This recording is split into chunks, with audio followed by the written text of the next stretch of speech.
Par le Saint-Esprit, communique encore ta vie.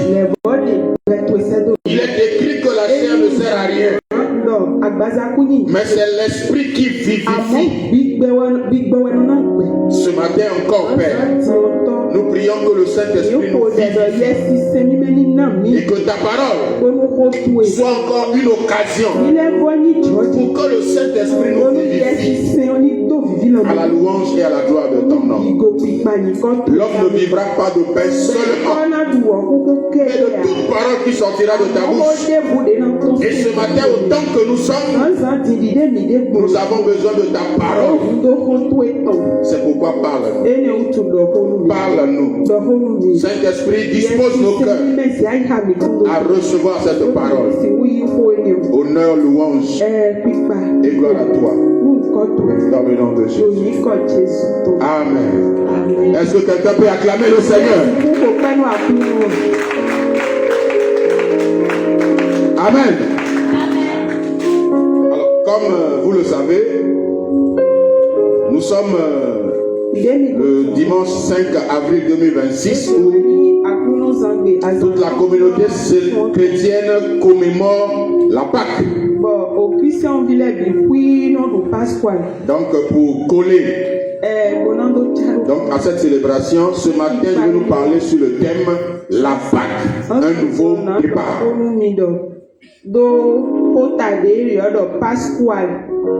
Un nouveau départ. Amen. Donc pour cela nous lisons Exode chapitre 3,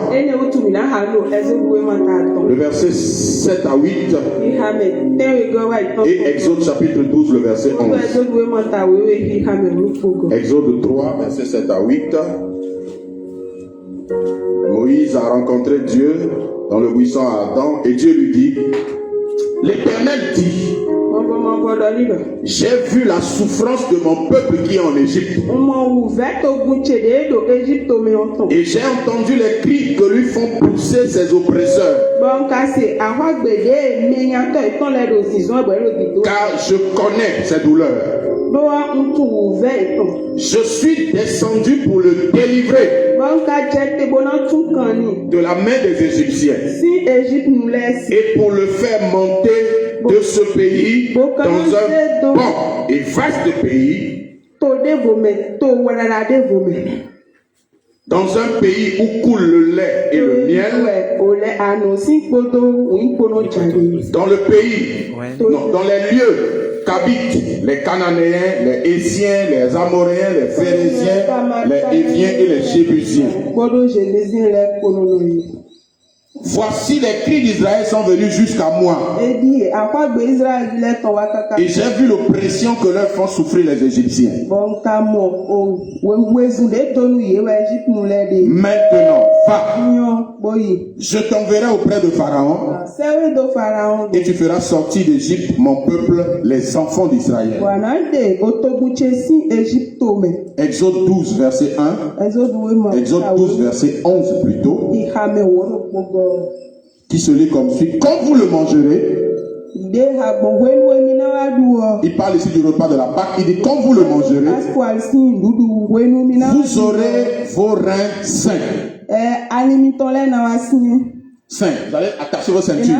Prêt pour décollage, oui. Merci. Vos souliers aux pieds et votre bâton à la main, et vous le mangerez à la hâte.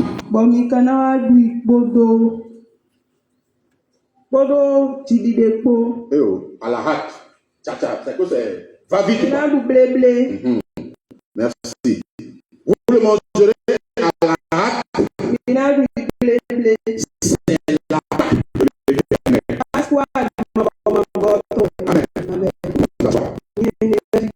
Alléluia.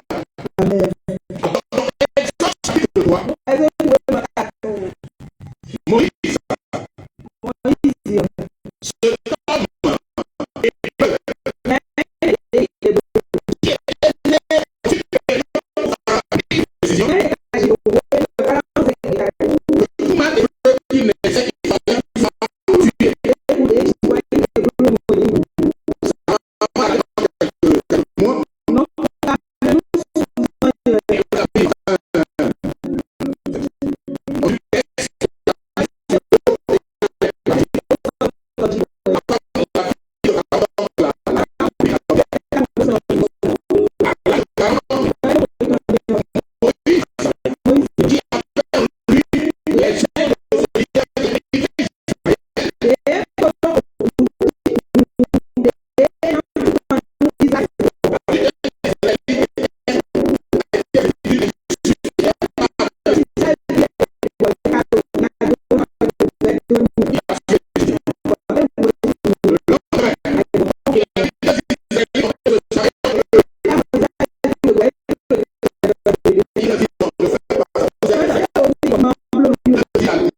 derrière.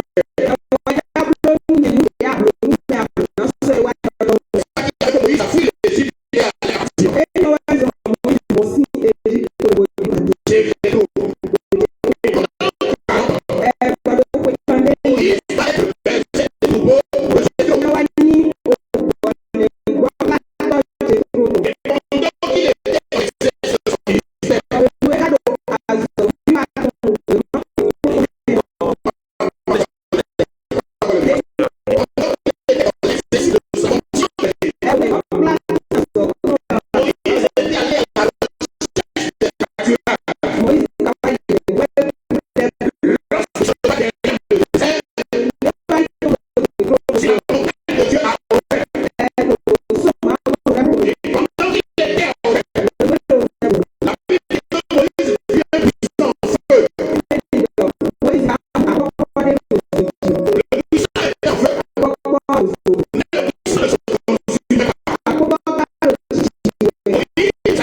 Ils sont devenus nombreux. Et ce peuple dont on parle n'avait connu que l'Égypte. Ils n'ont vécu qu'en Égypte. Ils n'ont connu que les traditions égyptiennes. Ils n'ont connu que les repas ou les nourritures égyptiennes. Ce peuple devait commencer un nouveau départ. Dis à quelqu'un, il y a un nouveau départ qui veut commencer. Alléluia. Ce peuple devait commencer un nouveau départ. Dieu annonce un nouveau départ.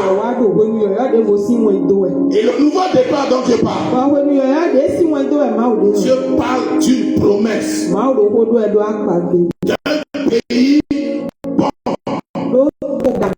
d'un pays facile et d'un pays où coule le lait et le miel.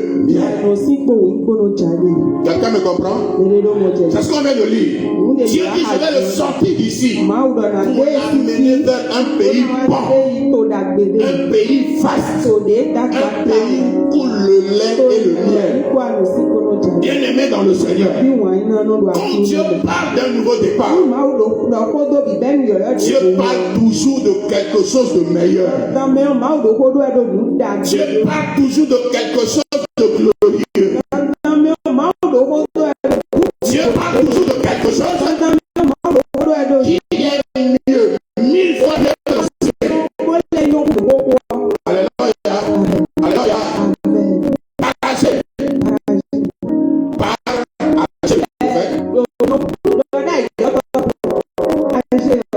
Quand tu parlais de la reconstruction du temple,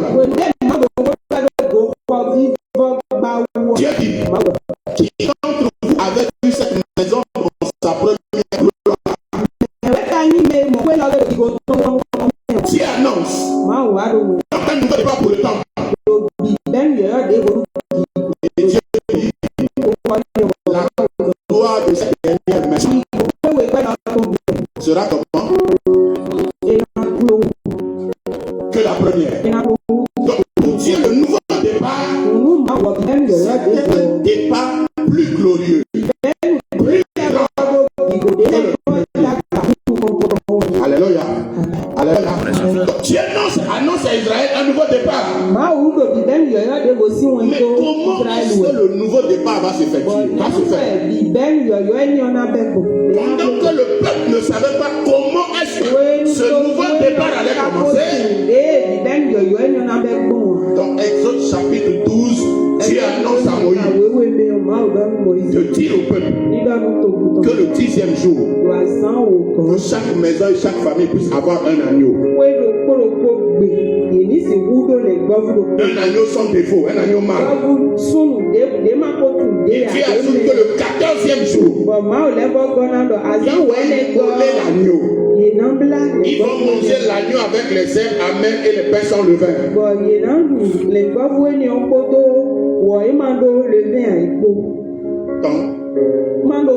Merci. Alléluia. Et Dieu dit, ça sera un repas qu'ils vont manger en ayant leur ceinture au rein. Ils vont le manger à la hâte, à la va-vite. Et quand il sera en train de manger ce repas-là, ça s'appelle la Pâque de l'Éternel. Quand Dieu dit d'avoir les reins sains, Dieu était en train simplement de dire, en voulant manger ce repas, il faut qu'il soit prêt pour le nouveau départ. Quelqu'un qui s'habille et qui met sa ceinture, on sait qu'il veut commencer un départ. Mais pour eux, le nouveau départ était conditionné par un repas. Et ce repas s'appelle la Pâque de l'Éternel. Quand ils ont mangé la Pâque, c'est là que le nouveau départ a commencé. Alléluia. Amen. Alléluia. Amen. Ceux qui étaient esclaves, vous nous rendez compte que la nuit de la Pâque, le repas de la Pâque va faire que les esclaves sont devenus libres. Et l'autre chose curieuse, c'est que la promesse de Dieu à Abraham, c'est que ses descendants seront esclaves dans une nation. Et Dieu avait précisé à Abraham qu'ils sortiront avec de grandes richesses. Les opprimés, les pauvres, quand ils ont mangé la Pâque, même leurs finances ont commencé un nouveau départ. Dans la nuit de la Pâque, les pauvres sont devenus riches.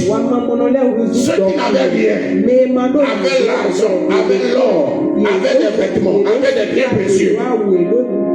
La Pâque a marqué un nouveau départ.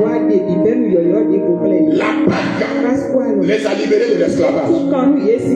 La Pâque les a délivrés de la main du bourreau qui était Pharaon. La Pâque a aussi délivré leurs finances. Bien-aimé, la Pâque est un nouveau départ. Dieu a commencé les choses par l'événement qu'il appelle la Pâque. Ce peuple est resté pendant 40 ans dans le désert. Dans ce nouveau départ, Dieu va faire découvrir au peuple quelque chose de nouveau qu'on appelle la manne. En Égypte, ils ne connaissaient pas la manne. En Égypte, il n'y avait pas la manne. Mais dans le nouveau départ, Dieu va leur apporter un élément nouveau qu'on appelle la manne. Alléluia. Amen. Il a fallu la pâte pour que la manne vienne. Mais à quel moment la manne a cessé? À quel moment la manne s'est arrêtée? La manne était le symbole du désert. Pendant le temps de la traversée du désert, le peuple était nourri par la manne. Il y a eu la Pâque et la manne est tombée. Et pendant 40 ans, le peuple mangeait la manne. Jusqu'à ce que, dans Josué chapitre 5, le verset 12,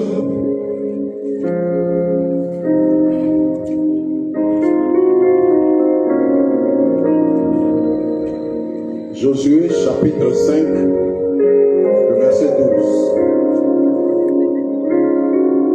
La Bible dit, la manne cessa le lendemain de la Pâque.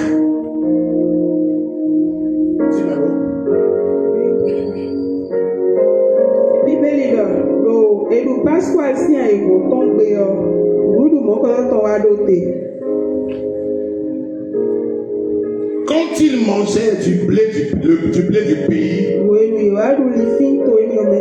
les enfants israéliens n'eurent plus de manne.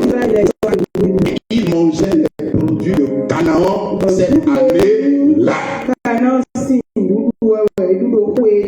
Est-ce que tu comprends?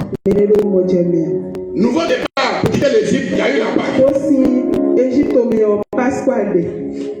Et ce nouveau départ était symbolisé par la manne qui mangeait tout le jour pendant 40 ans. Maintenant qu'ils sont arrivés sur la terre promise, le pays de la promesse, le pays où coule le lait et le miel, pour qu'ils puissent commencer encore un nouveau départ là, pour commencer véritablement à suivre du pays de la promesse. La Bible dit qu'il y a eu la Pâque. Ils ont célébré la Pâque, la manne s'arrêta, et c'est alors qu'ils ont commencé à manger les produits du pays. Ici encore, la Pâque a marqué un nouveau départ. Je viens annoncer à quelqu'un que la Pâque est un nouveau départ. Tu peux saisir la commémoration de cette Pâque pour commencer un nouveau départ. Et ce, dans tous les aspects et domaines de ta vie. Quelqu'un ne croit pas à ce que je dis. Je dis que tu peux te saisir de cette Pâque pour commencer un nouveau départ dans tous les aspects et domaines de ta vie. Israël était esclave.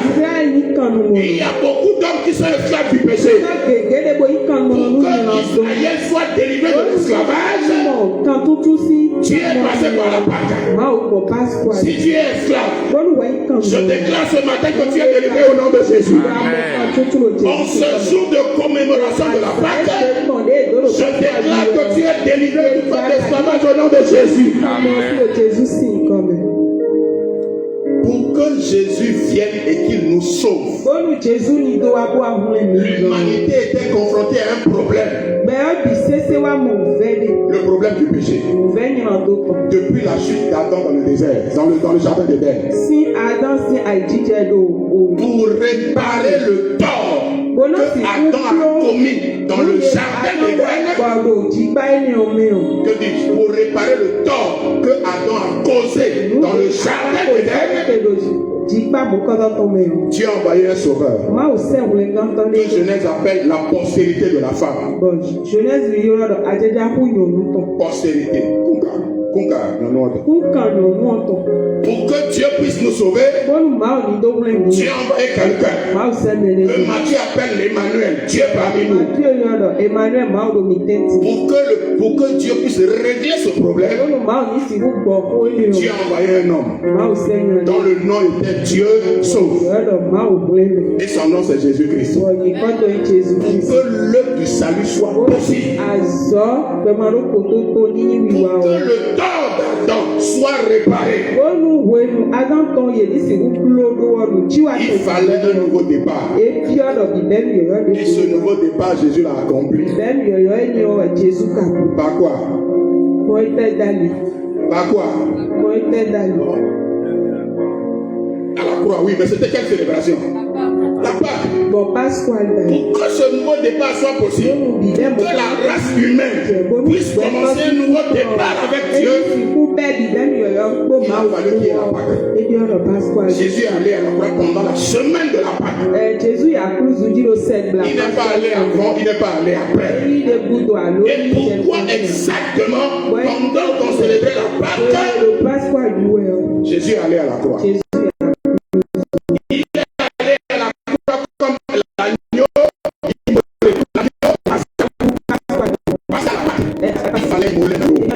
Jésus est allé comme l'agneau pascal qui s'est offert pour le salut de l'humanité. Et l'humanité a commencé un nouveau départ. C'est pourquoi la Bible dit, si quelqu'un est en Christ, il est une nouvelle créature. Quelqu'un me comprend? Si quelqu'un est en Christ, il est une nouvelle créature.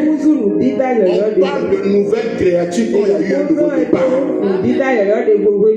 Parce qu'il y avait déjà une création. Il y avait déjà des créatures.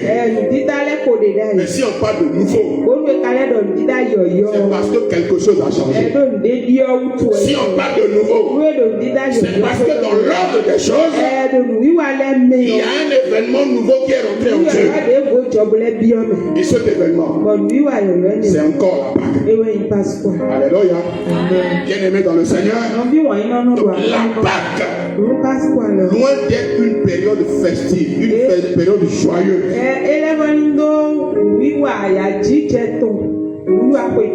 si vous parcourez les plages de Cotonou aujourd'hui et demain, il y a du monde, il y a des fêtes, des réjouissances. Il y a aussi le péché qui sera à son tombe au nom d'une soi-disant fête que le monde appelle la Pâque. Le chrétien ne doit pas être ignorant de ces choses. La Pâque, c'est la fête. Dans la Bible, il y a cette fête. Et quand la Bible veut parler de la fête, on fait allusion à la Pâque. Parce que tout commence par la Pâque. Dieu a toujours commencé les choses par la Pâque. S'il n'y a pas de Pâque, il n'y aura pas de Pentecôte. C'est la Pâque qui a ouvert la porte pour la Pentecôte et le fusion du Saint-Esprit.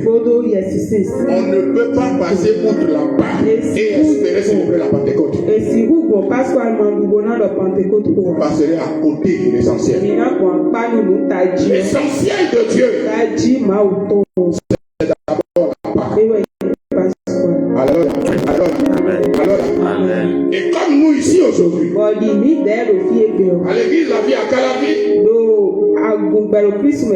comme Dieu sait très bien faire les choses, Dieu est en train de permettre un nouveau, aidez-moi, Dieu est en train de permettre un nouveau, et ça commence par quoi? Par quoi? C'est quel jour aujourd'hui? C'est le jour de la Pâque. Et Dieu permet un nouveau départ. Il le permet par la Pâque. Si c'est par la Pâque, vous devez comprendre que c'est un bon départ. Quelqu'un avec moi ici sur la terre. Quand le départ commence par la Pâque, c'est un départ qui est plus grand, qui est meilleur et qui est glorieux. L'homme a dit tout à l'heure dans les Écritures. La gloire de cette dernière maison sera plus grande que la gloire de la première. Alléluia. Quand on passe par la Pâque, cela annonce un avenir radieux. Cela annonce une bénédiction grande. Cela annonce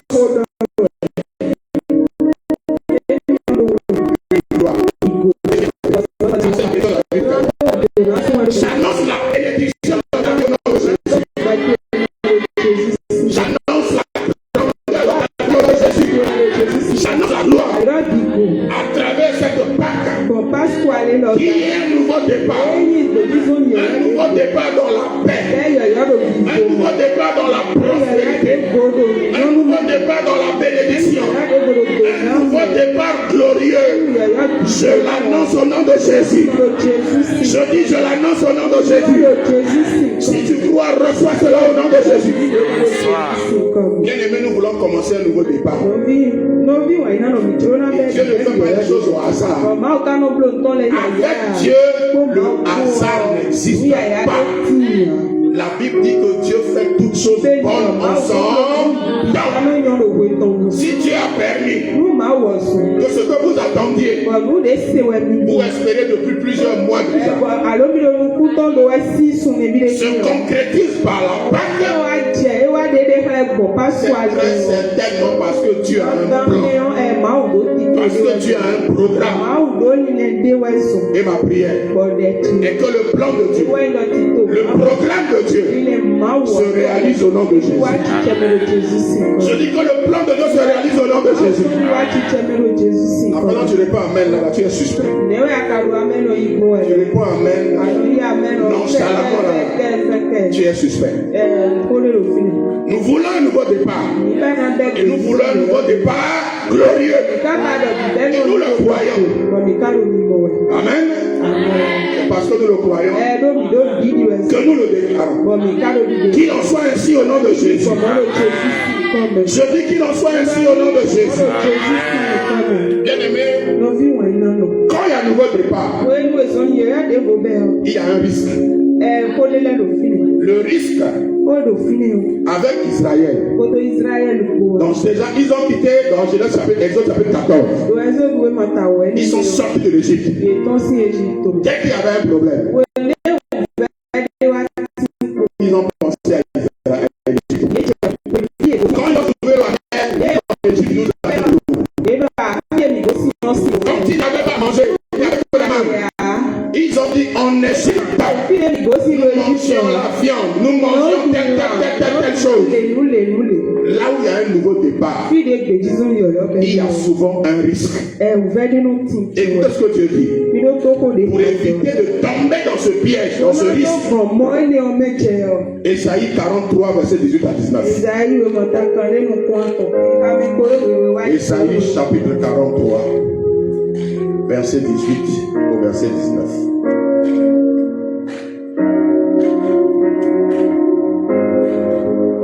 Dieu dit, ne pensez plus aux événements. Parce que qu'on le veuille ou pas, quand on veut commencer un nouveau départ, il y a un passé qui existe. Et Dieu dit, ne pensez plus aux événements passés et ne considérez plus ce qui est ancien. Voici, je vais faire une chose nouvelle. Sur le point d'arriver. La chose est sur le point d'arriver. Ne la connaîtrez-vous pas? Je mettrai un chemin dans le désert.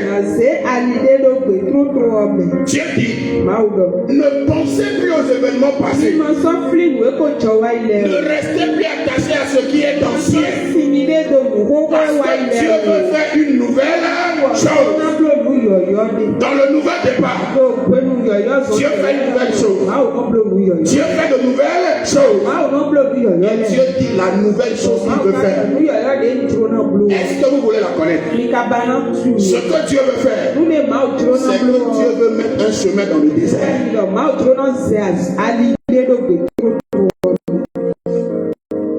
Il continue en disant, et des fleuves dans la solitude. Donc, solitude, là où il y a les gens sont seuls. Voilà, merci. Il dit comme ça.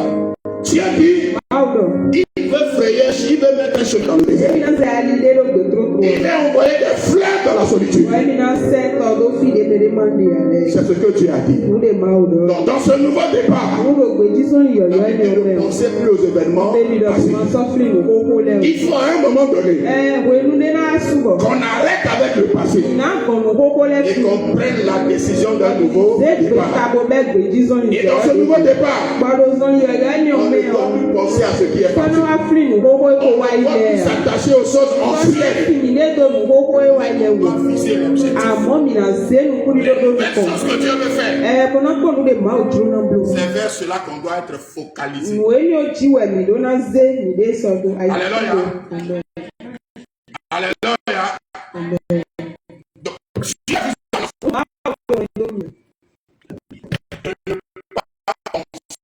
ces événements passés. Ce qui est passé est passé. Rien devant. Ne nous accrochons pas au passé.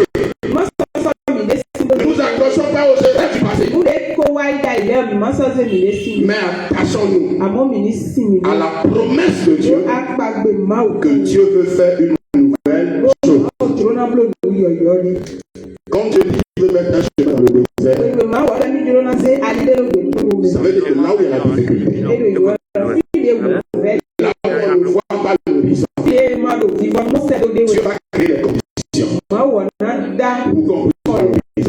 Dieu va créer les conditions pour qu'il y ait expansion. Expansion.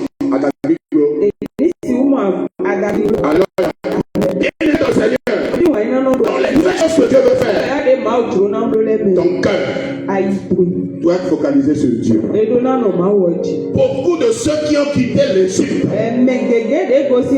ne sont pas arrivés sur la terre promise parce que quand ils ont pris le nouveau départ, ils sont restés attachés aux choses du passé, aux choses de l'Égypte. La plupart d'entre eux sont morts dans le désert à cause de cela. Il y a beaucoup de gens qui aiment trop rester attachés au passé. Il y a des gens qui ne parlent que du passé. Oui, le passé est passé. Du passé, nous tirons des leçons pour avancer. On ne doit pas rester au passé. L'Égypte pour le peuple d'Israël, c'était une expérience. Il fallait que le peuple se serve de cette expérience pour maintenant marcher avec Dieu jusqu'à Canaan. Alléluia. Alléluia. Amen. Quelqu'un est avec moi?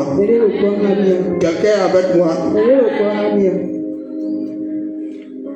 Jésus, s'il devait s'attacher au passé, vous et moi ne serez pas sauvés. Parce que si en qui Jésus avait confiance, ceux en qui Jésus disait après moi, c'est eux qui vont faire la relève, qui vont amener l'évangile partout. Mais tout cela va abandonner Jésus. Pierre a renié Jésus. Quand Jésus était à la croix, les Jean-Jacques, les Paul, les Jean-Jacques, les Barthélemy, les Matthieu, ils étaient inexistants. On ne les a pas vus. On n'a pas entendu parler d'eux. Donc c'était eux qui étaient toujours avec Jésus. Si Jésus devait regarder au passé, il va dire Simon, Pierre, vous tous les autres là, je vous bannis. C'est une personne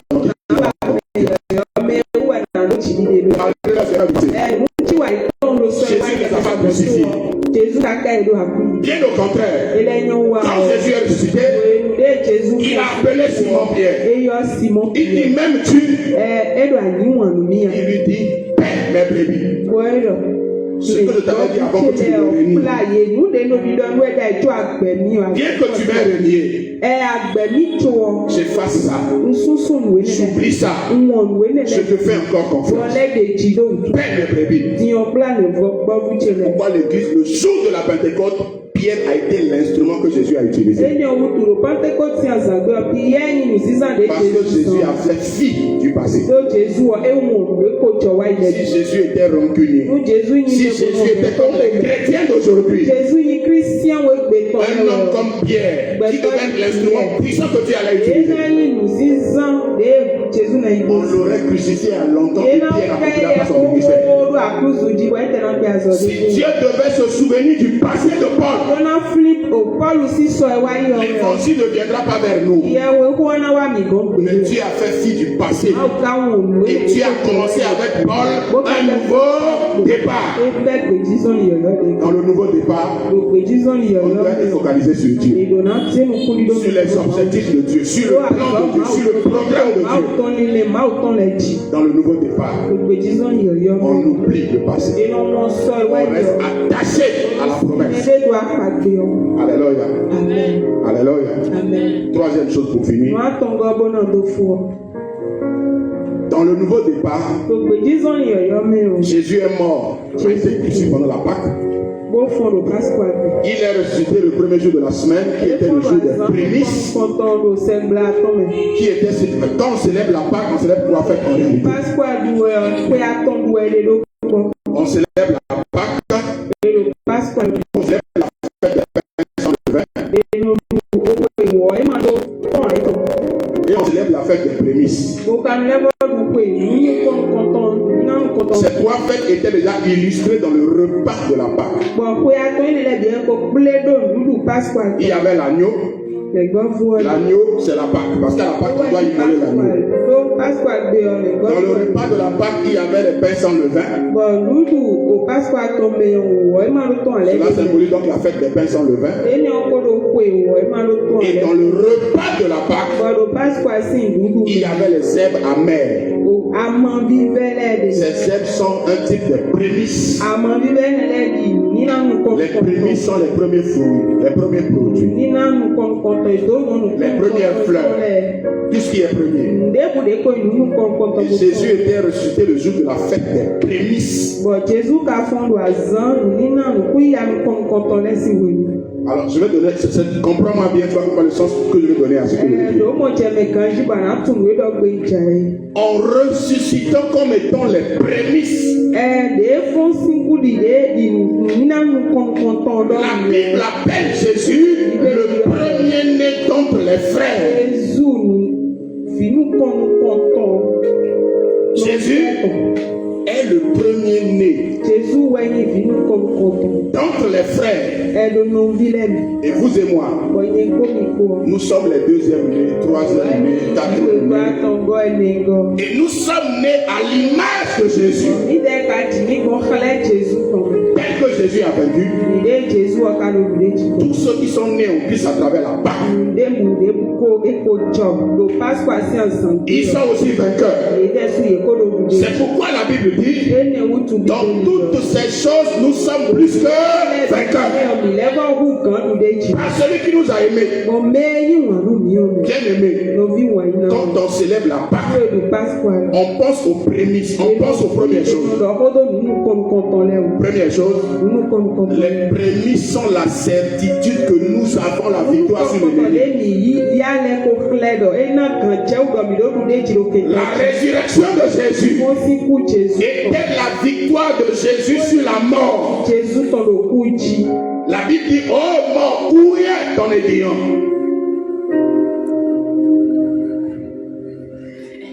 Mort, où est ce qui te donne la force?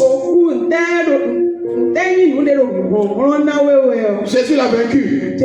En célébrant la Pâque, nous pensons aux prémices et nous pensons à notre victoire. Mon frère, ma soeur, il n'y a plus de condamnation pour ceux qui sont en Jésus-Christ. Il n'y a aucune situation qui peut te condamner. Il n'y a aucune maladie qui peut te condamner. Par la Pâque, tu es plus que vainqueur. Face à l'adversité, nous sommes plus que vainqueurs. Face à Satan, aux démons, aux sorciers, nous sommes plus que vainqueurs. Et la Bible déclare, Jésus dit, voici, je vous ai donné le pouvoir de marcher sur les serpents, sur les scorpions et sur toute la puissance de l'ennemi, et rien ne pourra vous nuire. Tu ne peux pas parler de la Pâque et avoir peur de la mort, peur de la sorcellerie. C'est incompatible. La Pâque, c'est la victoire, et c'est la victoire totale. Alléluia. Les disciples de Jésus, quand Jésus était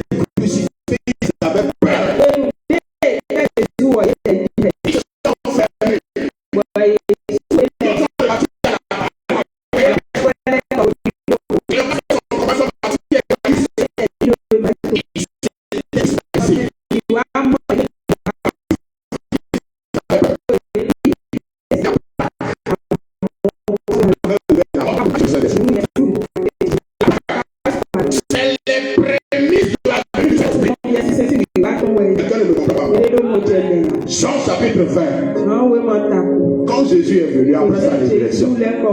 Les disciples étaient enfermés dans une chambre. Jésus est apparu au milieu d'eux. Jésus leur dit, la paix soit avec vous. Il dit encore à nouveau que la paix soit avec vous. La Bible dit que Jésus souffla sur eux. Je crois le verset 22. Jésus souffla sur eux et dit, recevez le Saint-Esprit. Quelqu'un a lu ça dans la Bible? Jean chapitre 20, verset 22. Après ces paroles, il souffla sur eux et leur dit, recevez le Saint-Esprit. C'est la Pâque, hein? C'est la résurrection. Le message de Jésus a changé. Jésus a commencé à parler du Saint-Esprit. Jésus a même soufflé sur eux en disant, recevez le Saint-Esprit. Ce que Dieu avait fait au commencement avec Adam. Quand Dieu voulait créer l'homme, il l'a dessiné avec la poussière de la terre. La Bible dit l'Éternel souffla dans ses narines. Un souffle de vie. Et l'homme devint un être vivant. Pour bien l'expliquer, l'homme devient une âme vivante. Mais ici, le nouveau départ d'Adam, c'était pour avoir une âme vivante. Le nouveau départ avec Jésus, c'est pour avoir des esprits vivants. La Pâque a réveillé notre esprit. Ce qui était endormi en nous, ce qui était mort en nous, la Pâque a ressuscité cela. La Pâque a réveillé cela. Bien aimé, la Pâque, c'est la victoire. La Pâque, c'est la porte ouverte pour la manifestation du Saint-Esprit. La Pâque, c'est la porte ouverte pour la manifestation du surnaturel. Ce qu'on appelle des signes, des miracles, des prodiges. C'est la Pâque qui a ouvert la porte pour ça au milieu des hommes. Jésus a accompli des signes, des prodiges et des miracles. Mais pour que ce que Jésus a fait, les hommes puissent aussi le faire. Et le faire de manière permanente. Il a fallu qu'il passe par la Pâque. Quand Jésus était avec eux, Jésus leur donna force et pouvoir pour guérir les malades, chasser les démons. Ils sont allés, ils ont guéri les malades. Ils ont chassé les démons. Mais après ça, ils n'ont plus continué à le faire. C'était une autorité ponctuelle. Notez bien, ponctuelle. Pour un temps, nous après, c'est fini. Mais après la Pâque, les signes, les prodiges et les miracles sont devenus fréquents. C'est un lot quotidien. La Pâque, c'est un nouveau départ dans tous les domaines, dans tous les aspects. La Pâque, c'est un nouveau départ. Dans quel domaine tu es en retard?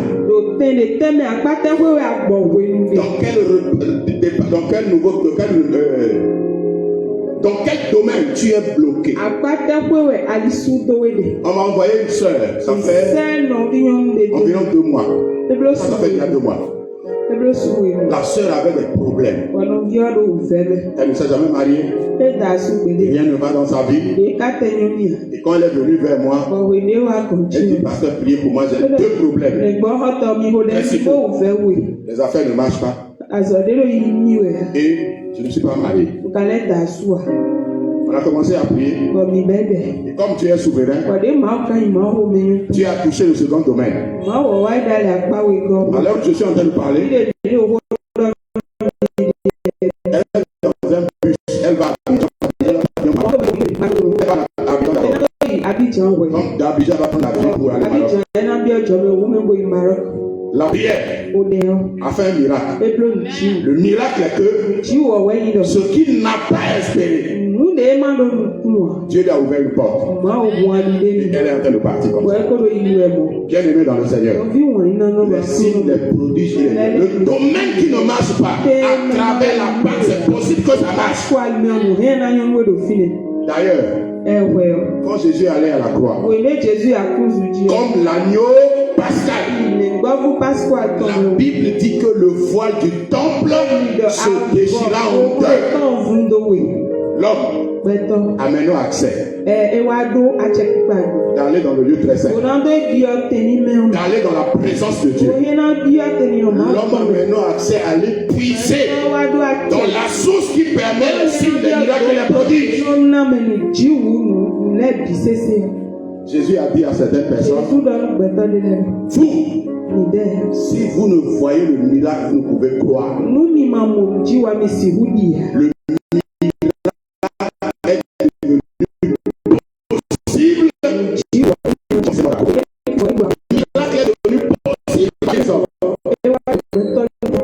Après la mort de Christ, après la Pâque. Je vais le dire autrement.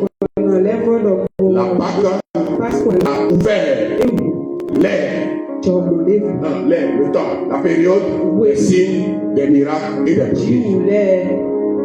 Tu peux vivre le miracle parce que Christ, notre Pâque, a été immolé. Tu peux rentrer dans ton miracle parce que notre agneau pascal a été immolé. Tu peux rentrer dans ton miracle parce qu'il n'y a plus de voile, il n'y a plus de condamnation, il n'y a plus de barrière. La mort de Christ à la croix a fait tomber toutes ces barrières. Ce que Dieu te demande, crois simplement. Bien aimé, la Pâque, c'est un nouveau départ.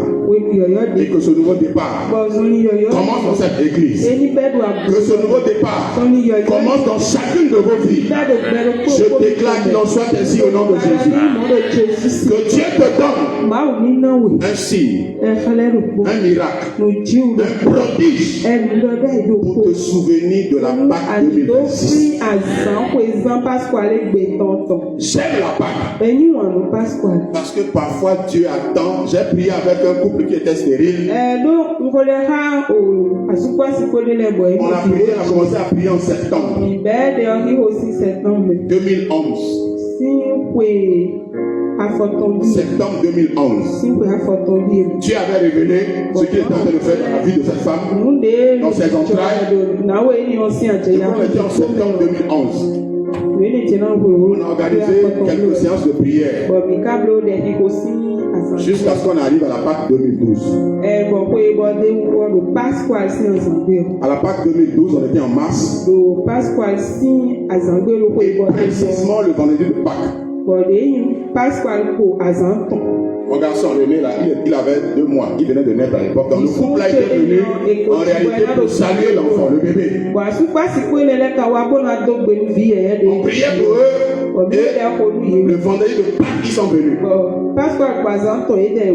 Et quand ils étaient venus, là où j'étais dans un bureau, dans un lieu de prière, et je ne les avais pas encore vus.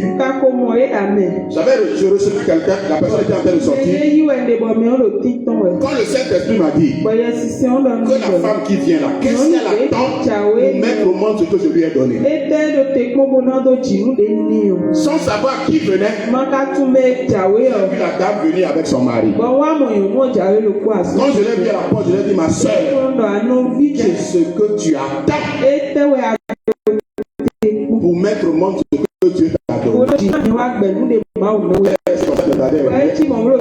Son mari riait. Elle dit qu'elle n'attend plus rien. Comme tu n'attends plus rien, nous sommes un jour de Pâques. La Pâque c'est le miracle. À la prochaine Pâque, tu embrasseras un fils. Là, il n'y a pas eu de prière. On a fini et ils sont partis. 17 jours après, c'est son mari qui m'appelle. Il dit, pasteur, Dieu a fait les choses comme vous avez dit. Ma femme est enceinte. On a fait échographie. Elle attend des jumeaux. Alléluia. Et ces jumeaux sont nés en décembre 2012. 2011, là, 12 décembre. Ils sont de pas à Calabisi. Alléluia. Des choses parfois que vous avez espérées, attendues, Dieu permet qu'à la Pâque vous donne un nouveau départ. Que cette Pâque soit la Pâque du nouveau départ. Je déclare qu'il en soit ainsi au nom de Jésus. Je dis que la Pâque 2026 soit une Pâque de nouveau départ. Sur le plan professionnel, ceux qui sont en quête de travail, ceux qui rencontrent des blocages professionnels, je déclare au nom de Jésus que cette Pâque soit la Pâque du travail. Que les portes pour le travail s'ouvrent. Que Dieu étende tes limites. Que Dieu te bénisse matériellement et financièrement. Que Dieu bénisse ta maison. Qu'il bénisse ton foyer.